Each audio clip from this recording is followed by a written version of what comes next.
2023 സംസ്ഥാന ചലച്ചിത്ര പുരസ്കാരങ്ങൾ പ്രഖ്യാപിച്ചപ്പോൾ തന്റെ പേരിൽ റെക്കോർഡുകൾ എഴുതിച്ചേർക്കുകയാണ് ഉർവശി.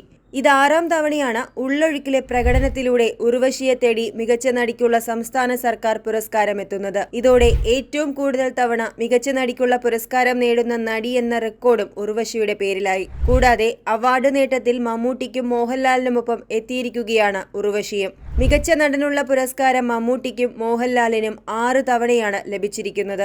1989 മഴവിൽ കാവടി, വർത്തമാനകാലം എന്നീ സിനിമകളിലെ പ്രകടനത്തിലൂടെ മികച്ച നടിക്കുള്ള പുരസ്കാരം നേടിയപ്പോൾ 1990 തലയണ മന്ത്രത്തിലെ കാഞ്ചനയിലൂടെയും ഭരതം, മുഖചിത്രം, കാക്കത്തൊള്ളായിരം എന്നീ സിനിമകളിലൂടെ 1991 ഉർവശി പുരസ്കാരം നിലനിർത്തി. 1995 കഴകം എന്ന ചിത്രത്തിലെ പ്രകടനത്തിനും 2006 മധുചന്ദ്രലേഖയിലെ പ്രകടനത്തിനും മികച്ച നടിക്കുള്ള പുരസ്കാരം ഉർവശിയെ തേടിയെത്തിയിരുന്നു.